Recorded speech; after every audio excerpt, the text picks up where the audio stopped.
Igreja Evangélica Cristo é Vida, a sua cidade refúgio. Amém. Boa noite, meus irmãos. Boa noite, amados. Boa noite, povo de propriedade exclusiva de Deus, santos do Deus Altíssimo. Amém, irmãos? Nação santa, sacerdócio real. Então saúde o teu irmão, saúde a tua irmã e diga para o teu irmão: tu és sacerdote do Deus Altíssimo. Tu és uma sacerdotisa do Deus Altíssimo, minha irmã. Vocês são sacerdotes do Deus Altíssimo, viu? Sacerdotes do Deus Todo-Poderoso. Aleluia. Amém. Pode sentar, sentem. E vamos à Bíblia, meus irmãos. Vamos ouvir o que Deus tem a falar conosco nessa noite de quarta-feira. Abra em Ezequiel, capítulo 34. Versículo 11 e 12. E o tema da nossa mensagem é: eis que eu mesmo procurarei as minhas ovelhas.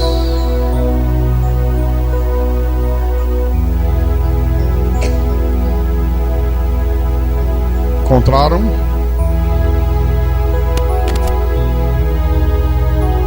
Então diz assim o Senhor: porque assim diz o Senhor Deus: eis que eu mesmo procurarei as minhas ovelhas e as buscarei.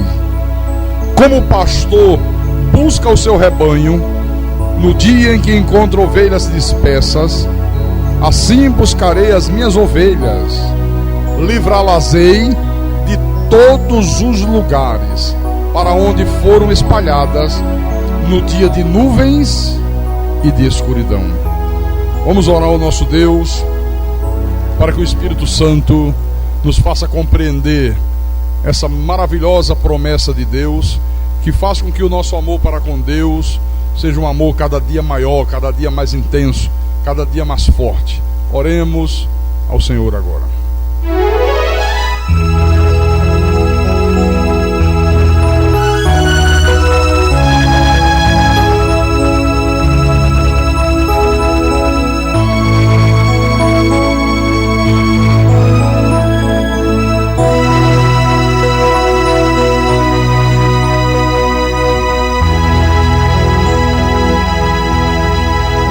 Senhor Jesus Cristo, nosso Deus e nosso Pai, como é maravilhoso, meu Deus, nós estarmos aqui no Teu santuário.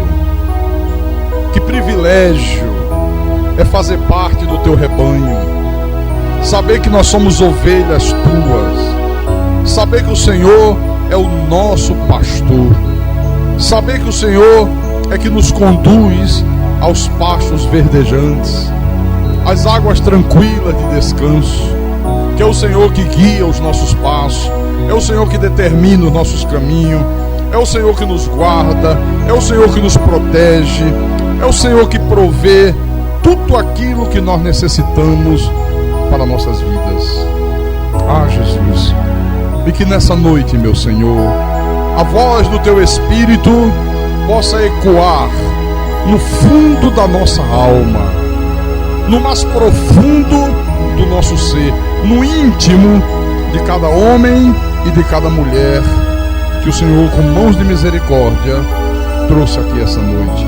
Fala à tua igreja, fala aos teus pequeninos, fala ao teu rebanho. Usa-me como instrumento teu, usa-me como teu pastor, meu Senhor. Não leve em consideração as minhas falhas, não leve em consideração os meus erros, os meus defeitos, mas leve em consideração a minha sinceridade, o quanto eu me esforço para viver uma vida agradável aos Teus olhos, o quanto eu me esforço, Senhor, para apresentar boas obras diante de Ti, e que tudo que for falado nessa noite seja para a Tua honra, para a Tua glória, para o Teu louvor, e que seja para o engrandecimento espiritual da Tua igreja. Eu te peço em nome de Jesus, e que todo o povo de Deus que crê diga amém e amém. Diga graças a Deus.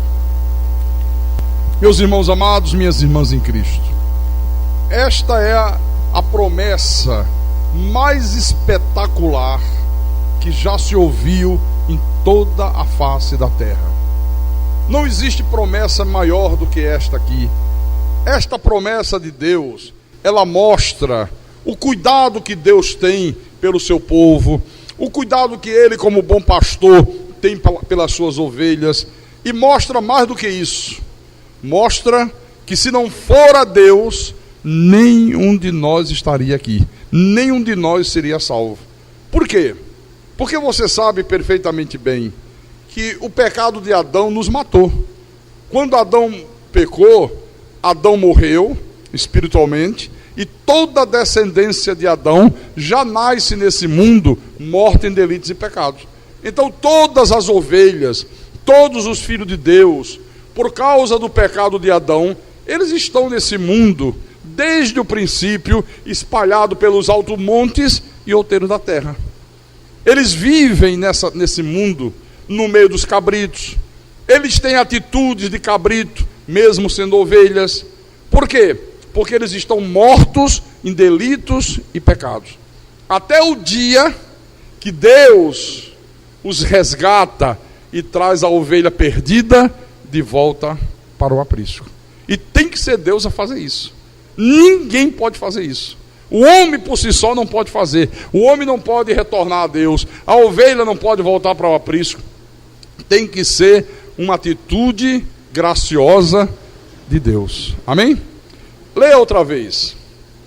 Porque assim diz o Senhor Deus: eis que eu mesmo procurarei as minhas ovelhas e as buscarei.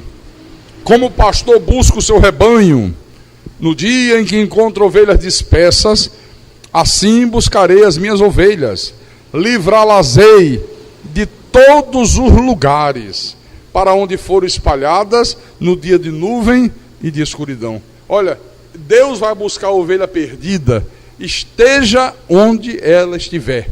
Pode estar dentro de um centro de macumba, pode estar se drogando, pode estar assaltando, pode estar matando, pode estar se prostituindo, pode estar numa falsa religião. Aonde estiver, se é uma ovelha de Jesus, no tempo de Deus, o Senhor Deus a busca. Amém, irmãos? Ele buscou a mim, Ele buscou a você. Por isso que em Mateus capítulo 1, versículo 21, lembra o que o anjo disse para José?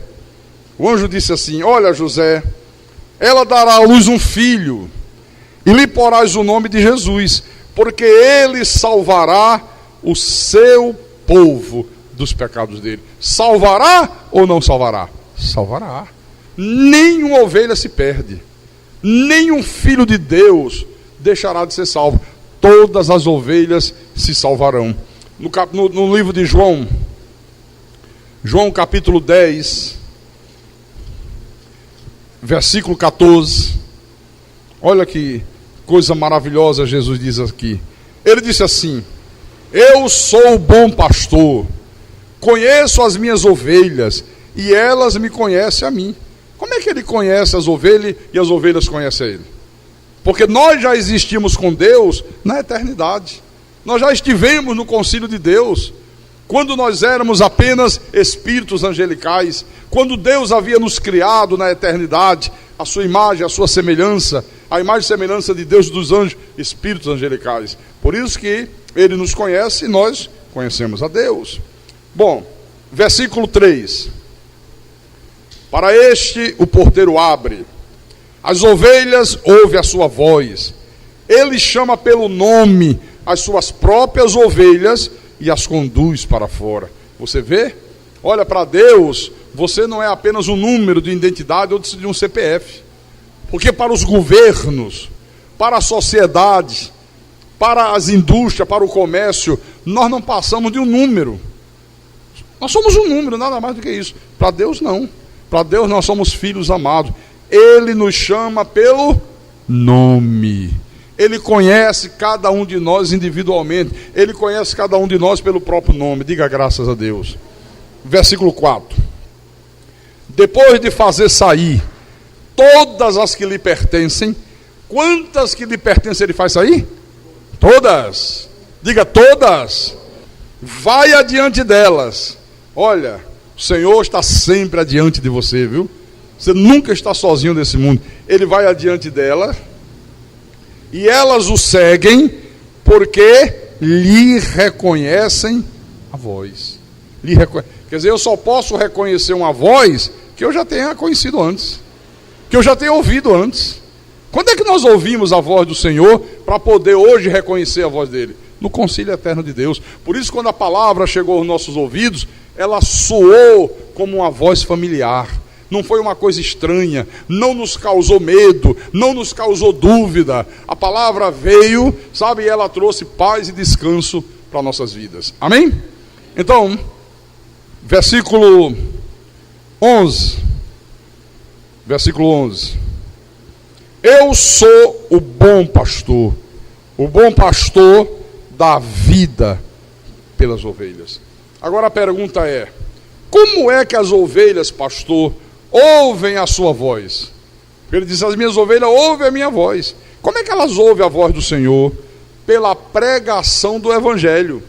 Irmãos, a pregação do Evangelho foi o método que Deus determinou para chamar de volta as suas ovelhas.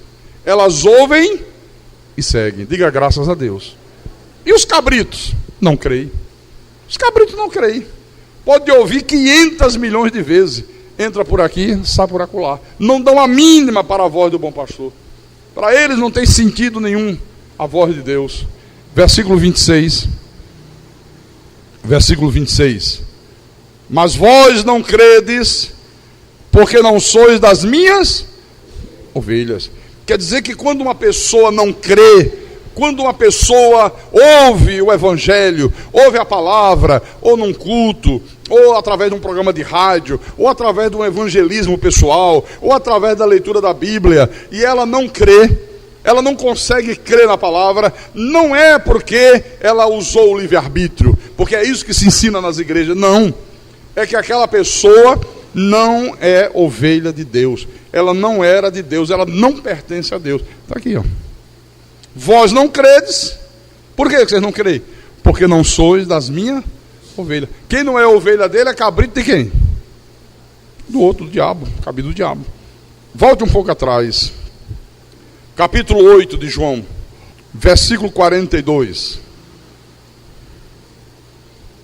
Replicou-lhe Jesus: se Deus fosse de fato vosso Pai, certamente me havias de amar, porque eu vim de Deus e aqui estou. Pois não vim de mim mesmo, mas Ele me enviou. Os judeus se gabavam, né?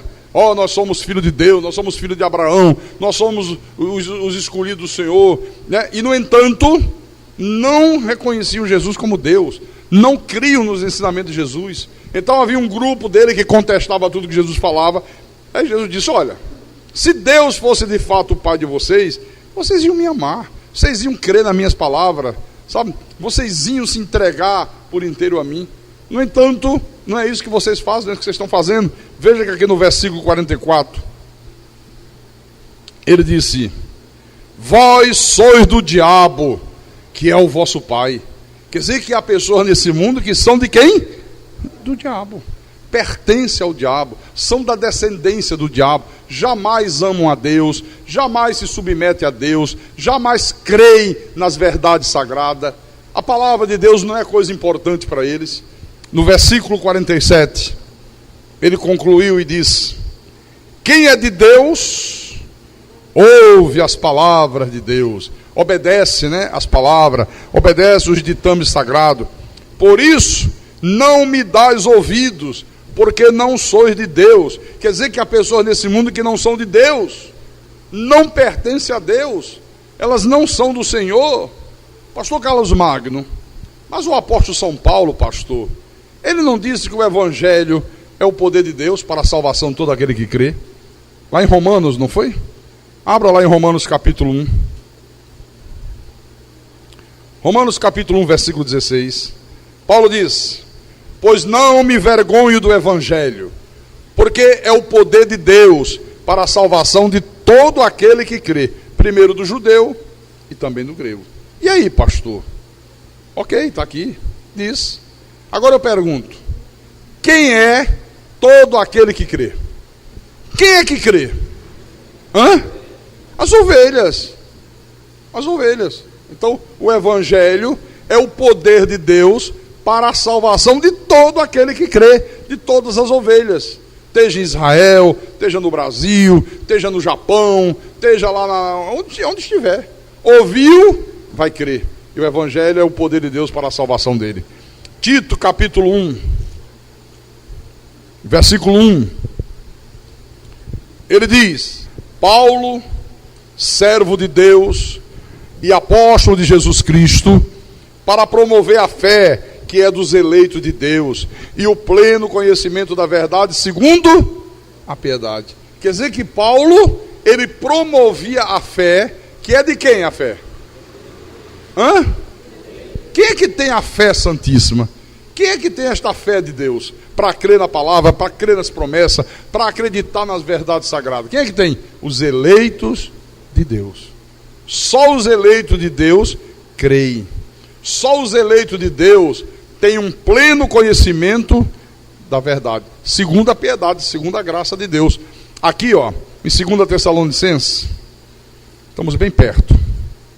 2 Tessalonicenses, capítulo 3, versículo 2. O apóstolo pedia oração a essa igreja.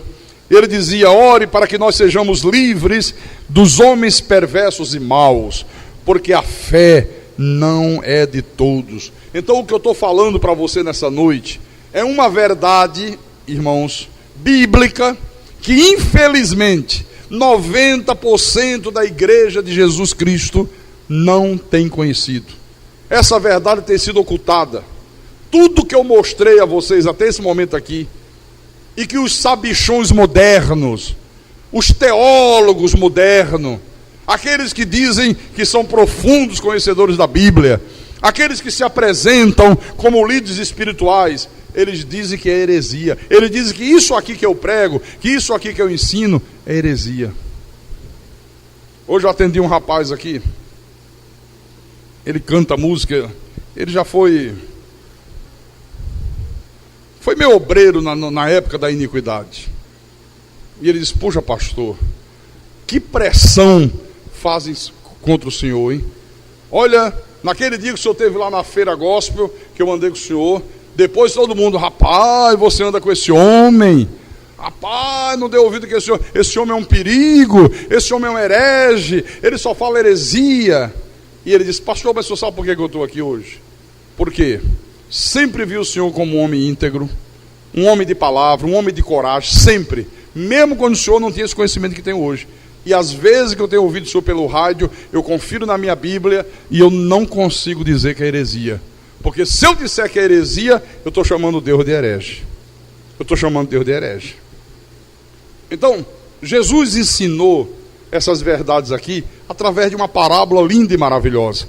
Venha comigo em Mateus, para a gente ver juntos. Capítulo 13. Mateus 13. Versículo 24 em diante.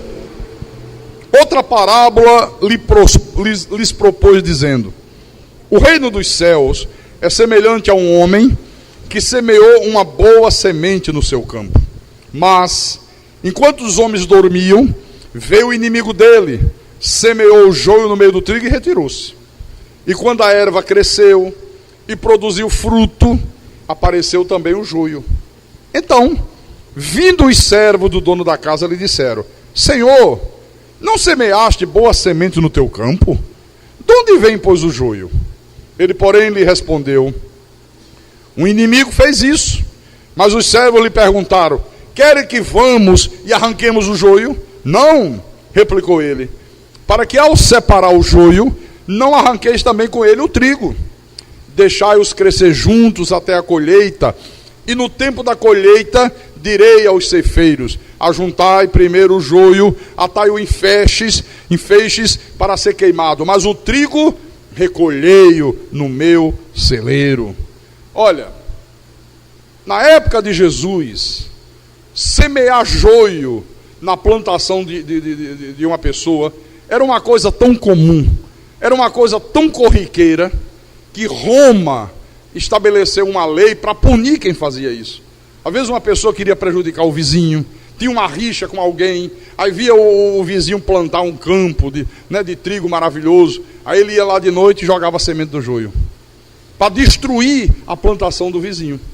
Então era uma coisa tão comum, tão corriqueira, que Roma estabeleceu uma lei para punir quem fazia isso. Então nesta parábola aqui, Jesus disse: o inimigo do homem semeou o quê? Leia aí, irmão, o que é que ele disse? Semeou o joio no campo. Porque o joio, preste atenção por favor, ele é uma planta muito parecida com o trigo. Só que ao invés dele produzir grãos de trigo, ele produz uma semente que não presta para nada. Ele produz uma semente imprestável, ao invés de poder produzir os grãos de trigo. Você compreende?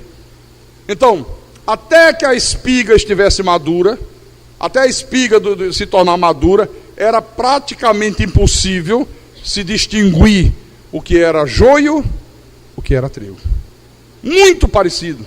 Não dava para distinguir. Por isso que aqui, nessa parábola de Jesus Cristo, o dono da terra, ele decidiu não arriscar destruir toda a sua plantação, arrancando o joio. Está aqui. Ele disse: não façam isso, porque pode acontecer vocês irem arrancar o joio e arrancar o trigo junto. Não dá para distinguir ainda. Deixa os dois crescerem juntos, deixa que o trigo cresça, deixa que o joio cresça, até chegar a época da colheita. Então, na época da colheita, o Senhor disse: os cefeiros, eles vão separar a semente boa da semente ruim, porque aí já crescido, já maduro, aí a diferença se torna óbvia, se torna uma coisa visível, se torna uma coisa palpável. Amém? Agora, qual é o significado dessa história aqui? E eu acho surpreendente, irmãos, que as multidões estavam ali ouvindo Jesus ensinar uma parábola dessa, proferir uma parábola dessa, e não perguntaram a Jesus qual o significado disso. A multidão não se preocupou com isso.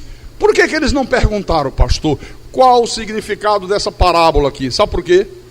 Porque eles estavam mais interessados em verem milagres, sabe, em verem prodígios, do que estavam mais interessados em receberem pão, em serem alimentados, do que em conhecer a verdade de Deus. E isso está na Bíblia. Deixa eu mostrar aqui. João capítulo 6. Depois a gente volta aí. Versículo 26. João 6, 26. Olha o que Jesus falou aqui. Respondeu-lhe Jesus: em verdade vos digo, vós me procurais, não porque vistes sinais, não porque vistes sinais messiânicos, não porque vocês tenham discernido que eu sou o Messias, que eu sou o Salvador, que eu sou aquele que todos os vossos profetas anunciou. Vocês me procuraram não por causa disso, mas porque comeste dos pães e vos fartastes. Viu? Num dia anterior Jesus multiplicou pães e peixe, encheram a barriga. No outro dia, cadê Jesus? Cadê Jesus? Cadê ele? Cadê ele? Ah, ele atravessou o mar da Galileia, foi para Cafarnaum. Todo mundo atravessou o mar da Galileia. Ninguém reclamou da distância, ninguém reclamou que estava cansado. Todo mundo atrás. Quando chegam lá, Jesus: vocês estão aqui me procurando, não porque vocês viram sinais, não porque vocês viram que eu sou o Messias, mas porque vocês comeram do pão e se fartaram. Vocês querem mais pão. Vocês querem que... São os discípulos do pão. A igreja está assim deles, Gente que só vai à igreja atrás de cura, gente que só vai à igreja atrás de emprego, atrás de prosperidade, para Deus abrir porta para botar um comércio, para Deus fazer isso, para Deus fazer aquilo. Não querem saber de nada, não querem saber da palavra, não querem saber da verdade. Eles só querem comer do pão e se fartarem. Bom, vamos voltar lá em Mateus 13. Mateus capítulo 13, versículo 36. Você vai ver, irmãos, que as multidões não quiseram saber qual era o significado da história, mas os discípulos quiseram saber. Os discípulos quiseram. Leia o versículo 36, que diz assim: Então, despedindo as multidões, foi Jesus para casa. E chegando-se a ele, os seus discípulos disseram: explica-nos a parábola do joio do campo. E aqui está a marca do verdadeiro discípulo de Jesus Cristo. Olha, uma marca que você tem que prestar muita atenção. O verdadeiro discípulo, ele tem um desejo profundo de conhecer a verdade de Deus. Quando você vê uma pessoa que não tem interesse em conhecer a palavra, não tem interesse em se aprofundar na palavra, olha, não é discípulo de Jesus Cristo. O discípulo, quando você fala da palavra para ele e ele não conhece, ele fica inquieto. Sabe, ele fica, sabe aquela coisa que você não consegue controlar? Ele quer aprender, ele quer conhecer, ele quer vir à igreja, ele fica no teu pé, ele te telefona. Olha, há uma inquietação tremenda. Agora veja que aqui no versículo 37, Jesus começou a explicação dessa parábola de uma forma muito simples, né? No versículo 37 ele diz assim: o que semeia a boa semente é o filho do homem. Você vê? O que significa o filho do homem? Essa expressão filho do homem foi o título que o Senhor Jesus Cristo mais usou ao longo do seu ministério terreno para se referir a si mesmo. Esse título, filho do homem, ele identifica Jesus na sua forma humana, na sua manifestação de carne. O verbo se fez carne. A perfeição em tudo que um homem poderia ser era Jesus. Era o Senhor Jesus Cristo, o Filho do homem. Então esse título, ele apresenta Jesus como o segundo Adão, como o representante, né, sem pecado da raça humana, dos eleitos de Deus. Adão foi o representante dos eleitos de Deus com pecado. Jesus, o segundo Adão, o representante dos eleitos de Deus sem pecado. Amém? Versículo 38. Ele continua a explicação e diz: o campo é o mundo, a boa semente são os filhos do reino, o joio são os filhos do maligno. Então, o campo é o mundo. Quem é o semeador?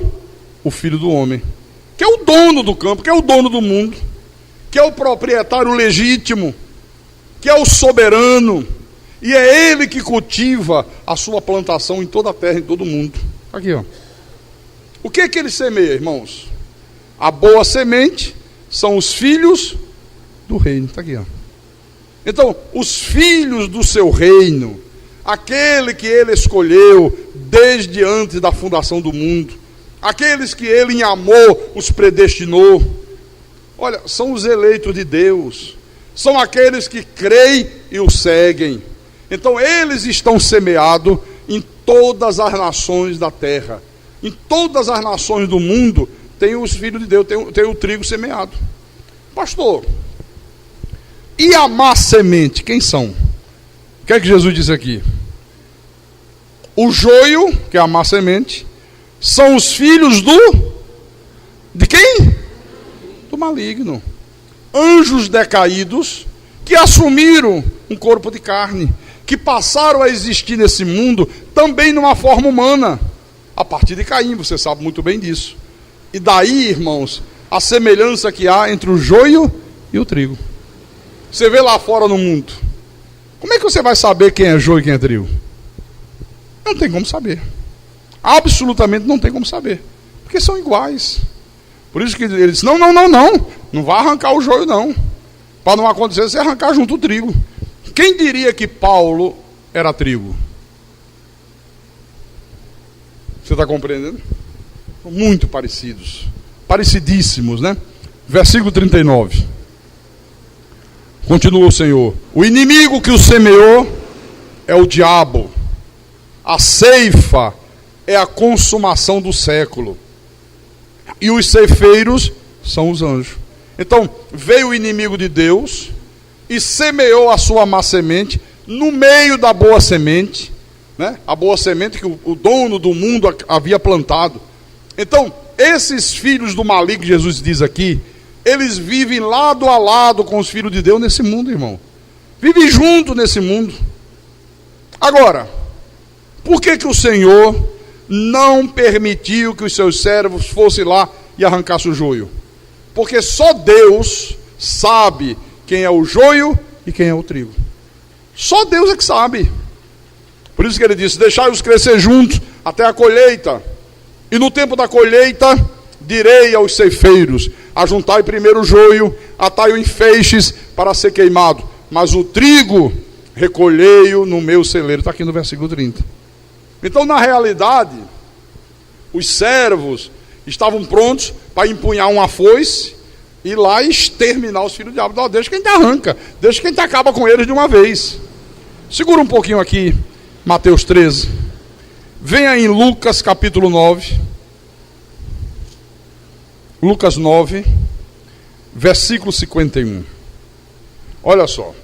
E aconteceu que, ao se completarem os dias em que devia ser ele assunto ao céu, manifestou no semblante a intrépida resolução de ir para Jerusalém. E enviou mensageiros que o antecedessem. Indo eles, entraram numa aldeia de samaritanos para lhes preparar pousada. Mas não o receberam, porque o aspecto dele era de quem decisivamente ia para Jerusalém. E havia uma intriga muito grande entre os judeus e os samaritanos. Eles já achavam os samaritanos uma classe inferior, a pior espécie de gente que havia na terra, né? Então eles não se davam. Então Jesus mandou os discípulos na frente. Eles entraram numa aldeia de samaritano para preparar lugar para eles pousarem, mas eles não receberam, porque viram que o aspecto de Jesus era de quem realmente ia para Jerusalém. Não, isso aí é judeu de Jerusalém, não se dá com a gente, não vamos recebê-lo aqui. Versículo 54. Vendo isto, os discípulos Tiago e João perguntaram: Senhor, quer que mandemos descer fogo do céu para os consumir? Quer que a gente ore e mande descer fogo do céu e mata essa gente aqui de Samaria? Jesus, porém, voltando, os repreendeu e disse: vós não sabeis de que espírito sois. Jesus o repreendeu. Então, na realidade, irmãos, era isto aqui que os servos do dono da casa estavam perguntando quando na parábola disseram: querem que a gente vá e arranque o joio? Era exatamente isso aqui, ó. Os discípulos: Senhor, quer que a gente mande descer fogo dos céus e acabe com esse samaritano? E destrua de uma vez esse samaritano? Só que o Senhor, de uma maneira muito sábia, né, disse que eles não fizessem isso, porque eles poderiam correr o risco de destruir também o trigo. Eles não façam isso. Agora é interessante, né? Veja, irmão, que nessa mesma época aqui, alguns anos após a ressurreição de Jesus, muitos samaritanos creram na pregação dos apóstolos. Você vê o perigo de querer arrancar o joio sem saber quem é joio e quem é trigo? Enquanto está morto em delitos e pecado, é muito parecido. Não dá para distinguir. Aqui não aceitaram. Não, aqui vocês não vão ficar. Nós não queremos saber de judeu de Jerusalém. Mas logo depois que Jesus ressuscitou, os apóstolos foram a Samaria, pregaram a palavra e muitos samaritanos creram. Então isso aqui mostra que o nosso Deus, ele não constituiu a sua igreja para exercer um ministério de inquisição. A igreja não é um instrumento de inquisição. Nós fomos chamados por Deus para proclamar as boas novas, para proclamar as virtudes daquele que nos chamou das trevas para a sua maravilhosa luz. Então, não é este o tempo de arrancar o joio. Qual é o tempo de arrancar o joio, pastor, desse mundo? A consumação dos séculos. E quem vai desempenhar essa missão? Os anjos de Deus. São os anjos que vão arrancar desse mundo o joio. E acaba o joio. Vamos voltar lá em Mateus 13. Vamos lá. Mateus capítulo 13, versículo 39. O inimigo que o semeou é o diabo. A ceifa é a consumação dos séculos. E os ceifeiros são os anjos. Pois assim como o joio é colhido e lançado ao fogo, assim será na consumação do século. Mandará o Filho do Homem os seus anjos, que ajuntarão do seu reino todos os escândalos e os que praticam a iniquidade, e os lançarão na fornalha acesa. Ali haverá choro e ranger de dentes. Então os justos resplandecerão como o sol no reino do seu Pai. E quem tem ouvidos para ouvir, que ouça. Você está vendo aqui como é que a coisa funciona? Os filhos do diabo, irmãos, o joio, serão ajuntados, está aqui, ó, e lançados no inferno. Os anjos de Deus fazem isso.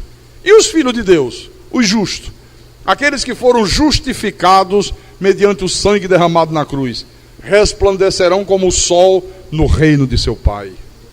Agora, pastor, como é que os anjos, que são os ceifeiros, vão fazer distinção entre o trigo e o joio? Como é que eles vão fazer distinção? Pelos frutos. Porque o joio, ele pode se assemelhar ao trigo em tudo. Pode, aliás, se assemelha. Mas ele não pode produzir o grão de trigo. Não pode, não tem como. Olha, irmãos, no mundo espiritual também é dessa maneira aqui.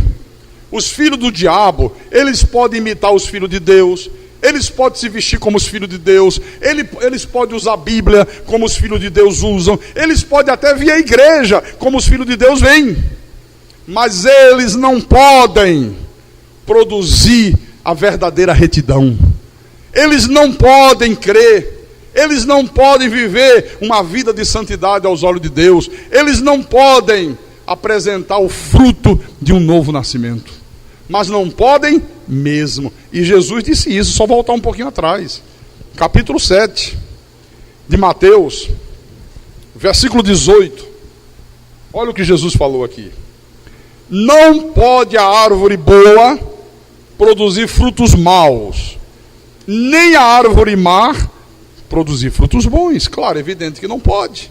E eu vejo aí pastores pregando: não, porque você nasce joio, depois você se torna trigo.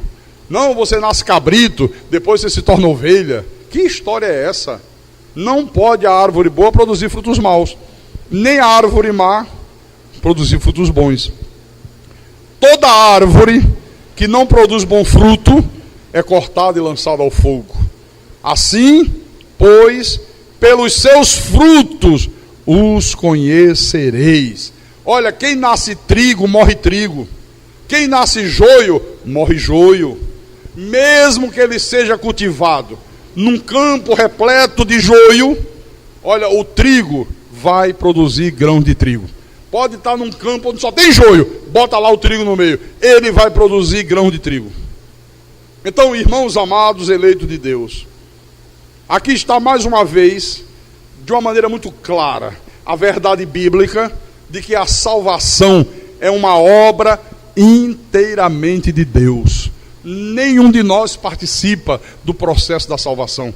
A salvação não depende do homem, não depende do homem querer, do homem aceitar, do homem tomar alguma decisão. O homem está morto em delitos e pecados. A salvação depende totalmente de Deus. Infelizmente, a maioria dos crentes, pela falta de conhecimento que tem, eles abominam essa verdade aqui, de que só os predestinados serão salvos. Eles abominam a verdade de que há nesse mundo um povo que pertence a Deus, um povo que Deus elegeu, um povo que é chamado povo de Deus. Mas infelizmente, mesmo eles abominando isso, é esta verdade que as Escrituras Sagradas ensinam.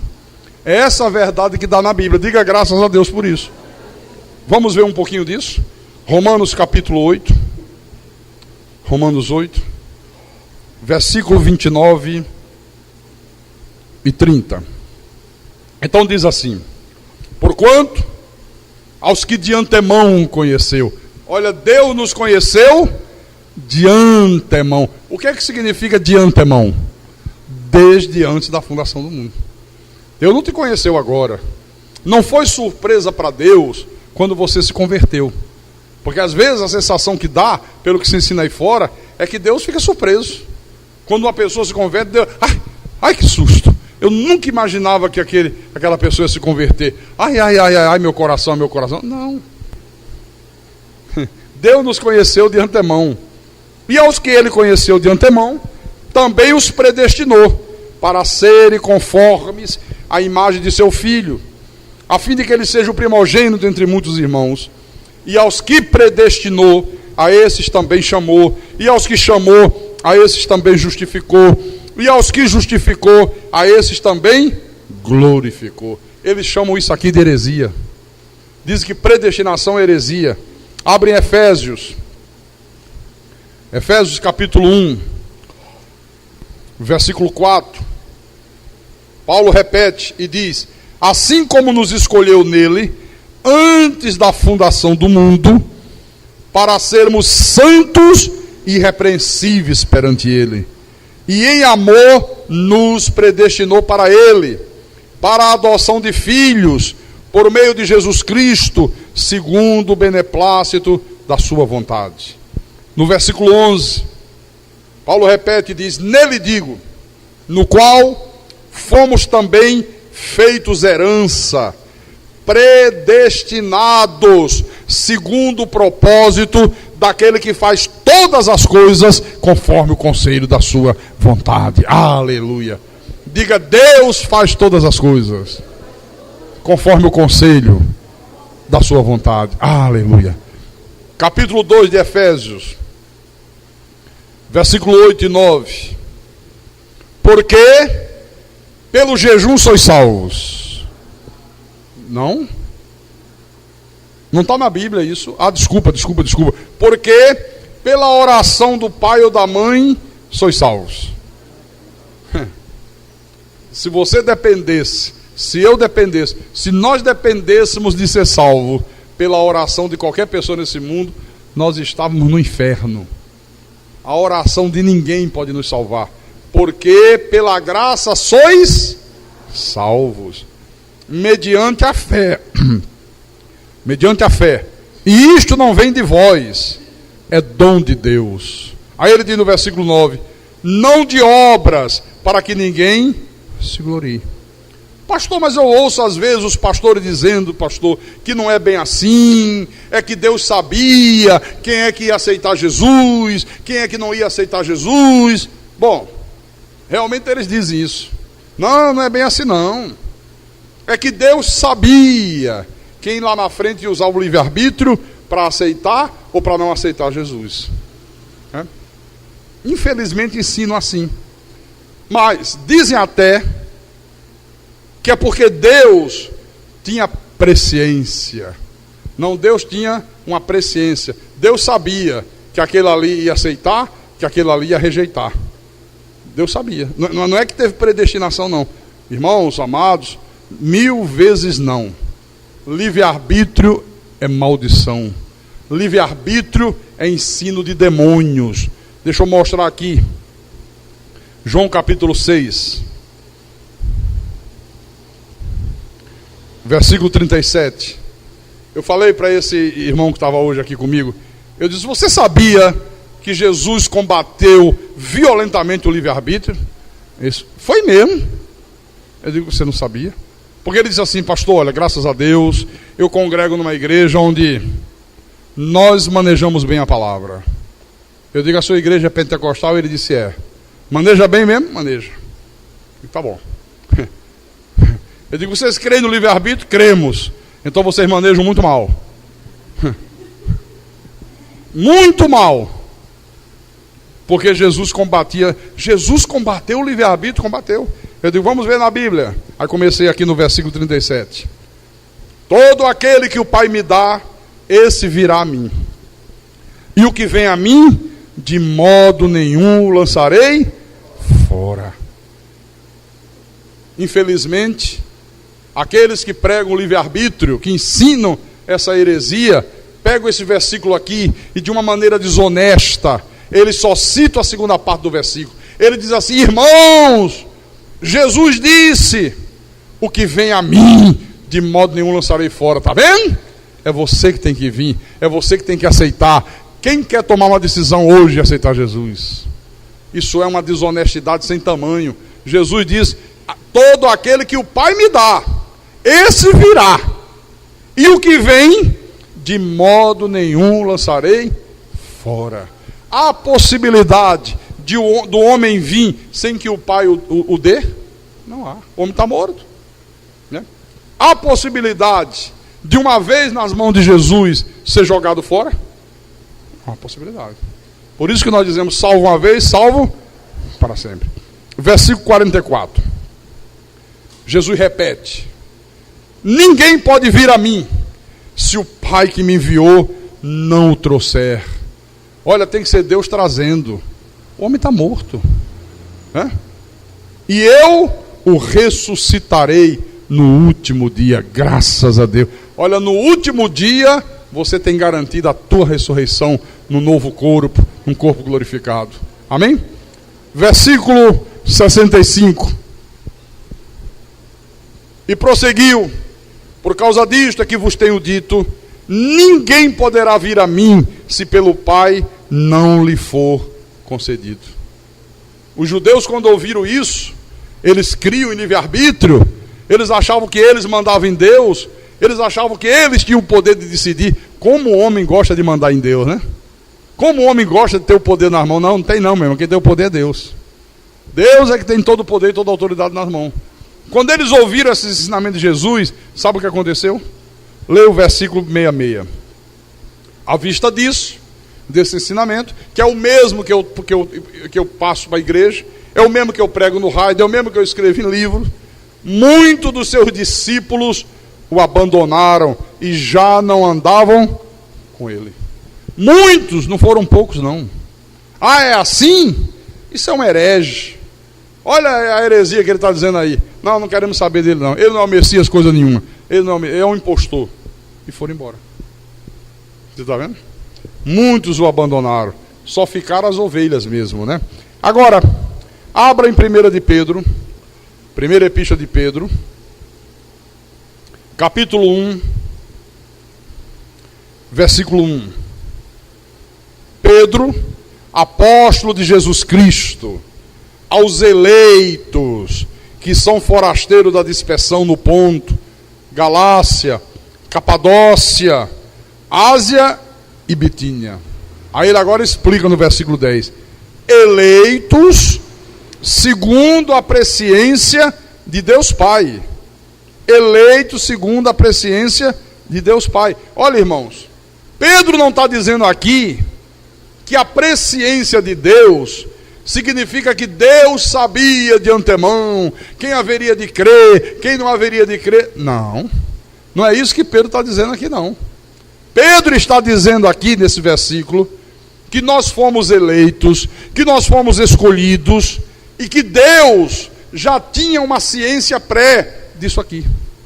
Por que Deus já sabia disso? Porque foi Deus que nos predestinou para que nós fôssemos salvos. Então Deus já sabia. Ou seja, tudo isto é feito segundo o beneplácito da sua vontade. Paulo disse: segundo o propósito daquele que faz todas as coisas conforme o conselho da sua vontade. Olha, tudo isso aqui dependeu unicamente de Deus. Diga graças a Deus. É bom lembrar que Pedro está escrevendo essa epístola para os cristãos que estavam sendo violentamente perseguidos nessa época.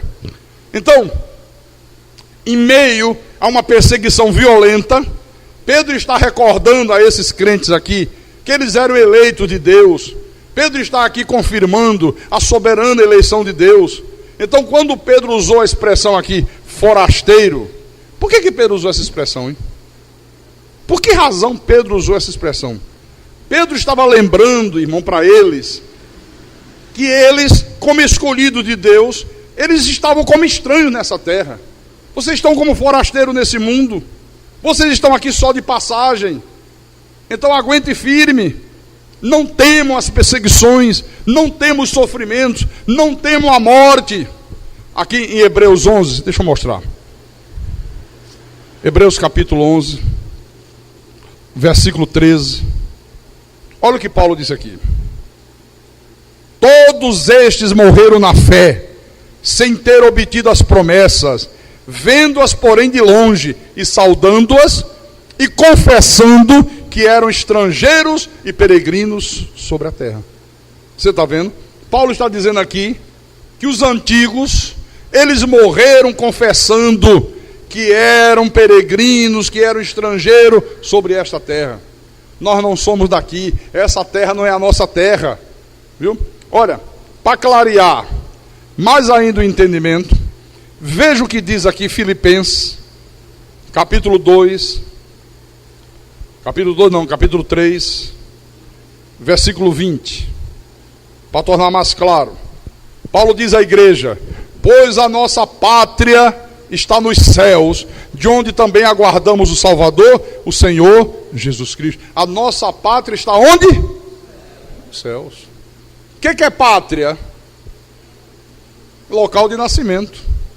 Onde é que nós nascemos num corpo de carne? Qual é a nossa pátria? O Brasil. Onde é que nós nascemos espiritualmente? No céu. A nossa pátria está nos céu. Agora, Pedro também utilizou essa palavra presciência quando ele fez aquele maravilhoso sermão do dia de Pentecoste. Eu quero mostrar em Atos 2. Ele está falando sobre Jesus, né? No dia de Pentecoste. Atos capítulo 2, versículo 23. E ele diz assim para os judeus: sendo este entregue pelo determinado desígnio e presciência de Deus, vós o matastes, crucificando por mão de iníquos. Olha, Pedro não está dizendo aqui que Deus sabia, ou que Deus previu que os homens iam crucificar Jesus. Ele previu, ele sabia, aí ele resolveu tirar o máximo de vantagem da crucificação. Não é isso não. Pedro está dizendo aos judeus aqui que a crucificação de Jesus foi um determinado desígnio de Deus. Ou seja, Deus planejou aquilo. Deus determinou como seria a crucificação. Que ele seria crucificado e como seria, nos mínimos detalhes. Amém, irmãos? Então, o mundo precisa saber, e a mim me parece que a igreja, muito mais do que o mundo lá fora, que Deus, irmãos, não está sujeito à decisão dos outros. Deus não está sujeito à decisão de quem quer que seja. O salmista, no Salmo 115, versículo 3, ele diz: no céu está o nosso Deus, e tudo faz como o homem permite, como o homem deixa. Porque eles dizem: Deus tem planos, mas ele não pode realizar se o homem não permitir. Olha, não seria Deus de nada. Não, no céu está o nosso Deus, e tudo faz como lhe agrada. Diga glória a Deus. Salmo 135. Salmo 135. Versículo 6. Ele diz: tudo quanto aprouve ao Senhor, Ele o fez, nos céus e na terra, no mar e em todos os abismos. Aleluia. Quanto aprouve ao Senhor. Então, irmãos amados, olha, quem não foi predestinado por Deus não será salvo. Não tem a mínima condição. No dia da sua vinda, o Senhor dirá ao joio: apartai-vos de mim, malditos, para o fogo eterno. Ele vai se virar para os eleitos que estarão à sua direita e vai dizer: vinde, benditos do meu Pai, tomai posse do reino que vos está preparado desde a fundação do mundo. Aleluia. Diga glória a Deus. Essa é a verdade da Bíblia. Essa é a verdade sagrada. Quem não crê nisso, meu irmão, não é ovelha de Jesus, não é eleito de Deus, é cabrito do diabo. E quando nós conhecemos essas verdades, olha, o nosso amor para com Deus aumenta demais, irmão. Você passa a ter um amor para com Deus, você passa a ter um senso de gratidão tão grande, mas tão grande, que não tem palavra que possa expressar isso. Porque você sabe que você hoje está salvo, que você hoje é uma nova criatura, que você não vai para o inferno, porque Deus te salvou graciosamente. Deus fez algo que ninguém poderia fazer. Você não poderia fazer, teu pai não poderia fazer, teus amigos não poderiam fazer, pastor nenhum poderia fazer, só Deus poderia fazer. Deus te tirou da macumba, Deus te tirou das drogas, Deus te tirou lá das correntes, Deus te tirou da idolatria, Deus te tirou do homossexualismo, Deus te tirou do inferno, meu irmão. Foi Deus, foi Deus, foi Deus, foi Deus. Então isso faz com que você tenha uma gratidão para com Deus. É por isso que o eleito de Deus, irmão, ele diz: alegrei-me quando me disseram, vamos à casa do Senhor. É motivo de alegria estar na igreja, pela gratidão que ele tem a Deus. É motivo de alegria guardar o dia do Senhor. A pessoa que é eleita de Deus, ela tem tanta gratidão por Deus, sabe, que cumprir os mandamentos de Deus não é pesado. Ela não reclama, ela não faz murmurando, ela faz por amor a Deus, por aquilo que Deus fez por ela. Amém? Ele é fiel nos dízimos, ele é fiel nas ofertas, sabe? Porque foi Deus que fez isso, em nome do Senhor Jesus. Agora o joio, não tem jeito. Pastor, se um joio vier na igreja, cheio de má intenção, para querer criar problema na igreja, se intromete no nosso meio, não há possibilidade, pastor, de um dia ele começa a ouvir, abrir a guarda e a palavra entrar, descer para o coração e ele se converter? Há essa possibilidade? Não. Não há. Deixa eu mostrar uma coisa aqui. Abra no livro do profeta Isaías. Isaías capítulo 26. Isaías capítulo 26, versículo 10. Ok? Olha o que Deus fala. Ainda que se mostre favor ao perverso, nem por isso aprende a justiça. Mesmo que você mostre favor, mesmo que você trate bem, mesmo que você dê um cargo sem saber que ele é um filho do diabo, né? Nem assim, né? Nem por isso aprende a justiça, aprende a viver uma vida justa. Aí ele diz: até na terra da retidão. Qual é a terra da retidão, hein? A igreja. Até na terra da retidão, ele comete a iniquidade e não atenta para a majestade do Senhor. Mesmo na igreja, irmão, mesmo ouvindo a palavra, olha aqui, ó, ele comete iniquidade, ele rouba, ele mente, ele adultera, sabe? Ele provoca divisão, ele causa escândalo, ele fala mal do pastor e depois se vai. Não há possibilidade. Nós já tivemos gente aqui, olha, chegaram a ser ministros, né? Falavam da graça de Deus, que você dizia: poxa vida, está cortado pela graça, é um eleito, está convertido. Evangelizava, trazia pessoas, e quando foi um tempo, a máscara caiu, a fantasia de ovelha, viu? Gente que mentia, gente que dissimulava, gente que fazia coisas absurdas, e nós não sabíamos. E aí, ó, se mandaram. Gente que passou aqui mais de 2 anos, né, Erigles? E hoje estão aonde? Testemunha de Jeová. Viram a briga lá, foram testemunhar. Eu sou testemunha, eu vi. Testemunha. Você já imaginou uma pessoa, depois de ouvir essas verdades, ir para testemunho de Jeová? Que nega tudo isso aqui da Bíblia. Até na terra da retidão ele comete a iniquidade. Mesmo na igreja ele comete a iniquidade. Não atenta para a majestade de Deus. Entendeu? Uma hora parece estar convertido, na outra hora já mostra que não é convertido. Uma hora está bem, outra hora está mal. O joio é assim, o trigo não. O trigo está sempre bem, em nome do Senhor Jesus. Amém, irmão? E para a gente terminar, 2 Timóteo, segunda epístola de Paulo a Timóteo, capítulo 2, versículo 7 em diante. Diz assim o Espírito Santo: pondera o que acabo de dizer, porque o Senhor te dará compreensão em todas as coisas. Lembra-te de Jesus Cristo, ressuscitado dentre os mortos, descendente de Davi, segundo o meu evangelho, pelo qual estou sofrendo até algemas como malfeitor. Olha que coisa, hein? Paulo foi preso como se fosse um bandido, como se fosse um malfeitor, por causa de Jesus, por causa do evangelho, por causa da verdade que ele pregava. Aí ele diz: contudo, a palavra de Deus não está algemada.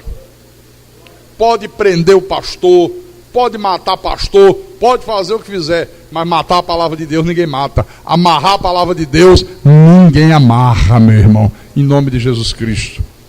E no versículo 10 ele diz: por esta razão tudo suporto por causa dos eleitos, para que também eles obtenham a salvação que está em Cristo Jesus com eterna glória. Tudo suporto por causa dos eleitos de Deus. Amém? E quem tem ouvidos para ouvir, que ouça o que o Espírito falou à igreja nessa noite. Louvado seja o nome de Jesus Cristo. Aleluia. Vamos ficar de pé. Fique de pé, povo de Deus.